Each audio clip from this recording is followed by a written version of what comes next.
Bonsoir. Jeunesse, enquête d'emploi, quel accompagnement? Invité du débat, M.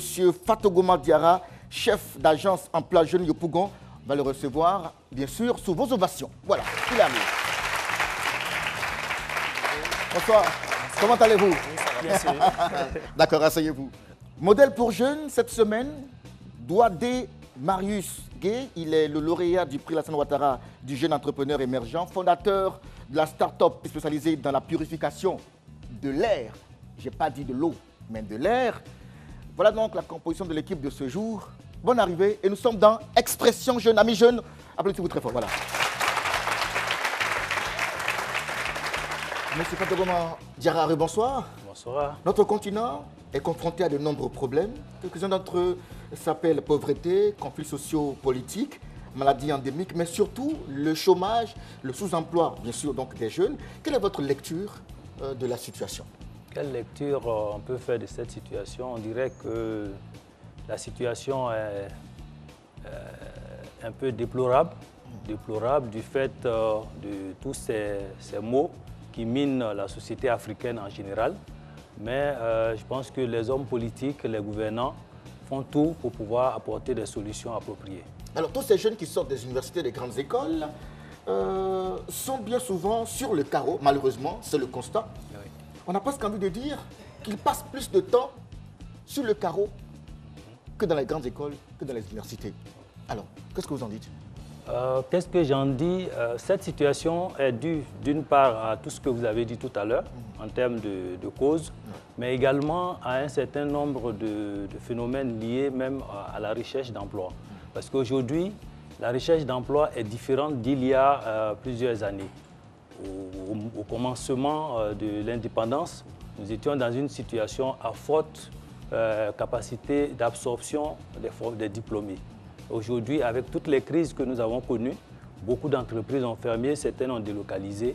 Et donc, la recherche d'emploi est beaucoup plus, un peu plus difficile. Mais en même temps, on a une économie qui est structurée sur plusieurs secteurs. Le sage nous disait que l'économie de ce pays est bâtie sur l'agriculture. Et on voit que dans les standards, le taux d'insertion au niveau agricole est beaucoup plus élevé que même dans l'industrie qui a le plus faible taux d'absorption.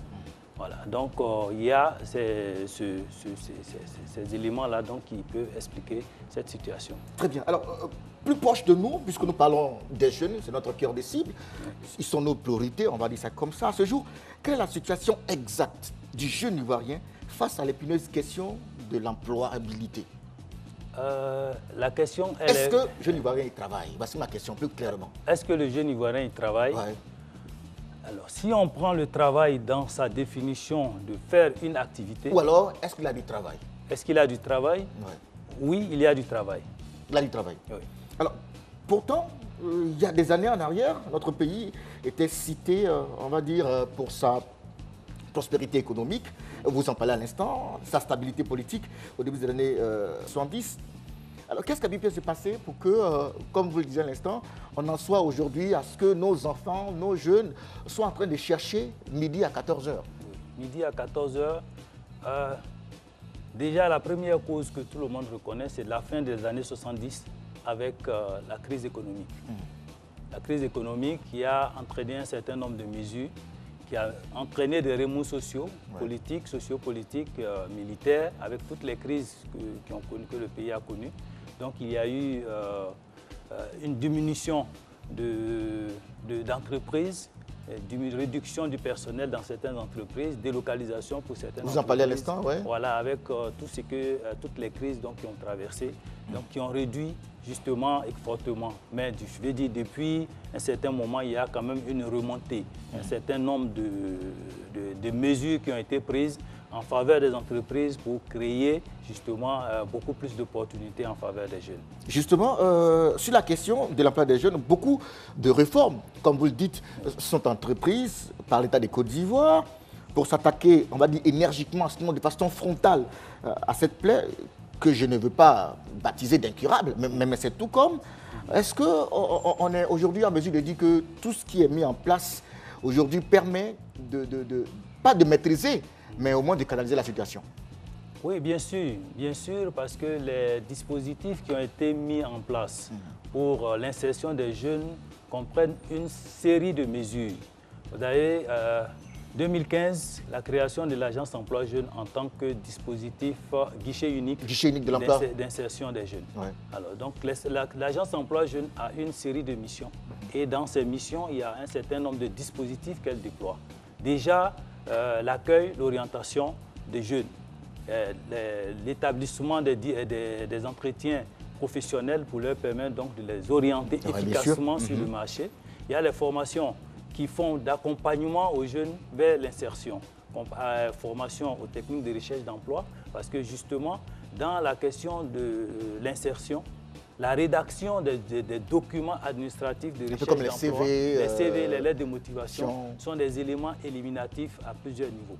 Ouais. Et je vais dire, ce sont peut-être même les principales causes de rejet de certaines candidatures de jeunes. Mais pourtant, ces jeunes sont outillés, je veux dire, ils sont intelligents, ils ont de beaux diplômes, oui. Ils ont vraiment tout quoi, pour pouvoir vraiment se lancer en entreprise. On est dans une situation de compétition. Et dans une situation de compétition, vous avez une opportunité pour peut-être, je dirais, 10 postes. Et pour 10 postes, vous vous retrouvez avec une centaine de candidats. Il faut en prendre les meilleurs. La première action de sélection qui se fera en dehors du candidat, mais sur la base des documents produits, donc sur le CV. Oui. Et si le CV ne permet pas de donner la pleine potentialité du jeune, justement, la décision est en sa défaveur. Il n'a pas le temps d'être là pour pouvoir se défendre. Donc nous, au niveau de l'agence emploi jeune, justement, on déploie ce dispositif pour aider les jeunes à mieux présenter leurs documents de recherche d'emploi. Parce que la première sélection se fait toujours sur la base du CV qu'on présente. Ou de la lettre de motivation. Et ça, généralement, c'est des choses que nos jeunes ne maîtrisent pas. Rédiger un CV, une lettre de motivation. Oui. Et grâce à l'emploi jeune, grâce à l'agence emploi jeune, aujourd'hui, ils arrivent donc à le faire. Alors, tout à l'heure, on reviendra à vous. Amis jeunes, est-ce que ça va? Vous allez bien? Ça va? Applaudissez-vous, applaudissez-vous. Voilà. Alors, aujourd'hui, quelles sont vos aspirations? Vous êtes étudiant, vous allez à l'école. Pour beaucoup d'entre vous, ils ont fini. Qu'est-ce que vous comptez faire demain? Vous voulez faire quoi demain de votre vie? Mon rêve, c'est de devenir un grand commissaire. Un commissaire de police, en fait? Un commissaire de police. Ouais. D'accord. Donc, tu veux être commissaire de police. Commissaire. Pourquoi? Parce que il faut dire que le métier même, te passionne? Oui, j'aime le métier. D'accord. Lui, il veut être commissaire, toi, tu veux faire quoi? En fait, moi, mon rêve, c'est de créer moi-même ma propre entreprise, bien sûr. Une entreprise qui sera dans le domaine du sport. D'accord. Oui. Bon, mon rêve, c'est de devenir une grande avocate internationale. Tu fais du droit, c'est ça? Oui, je fais du droit, d'accord. licence 1. Oui. Ton rêve aussi, c'est d'avoir une entreprise de sport, être avocat?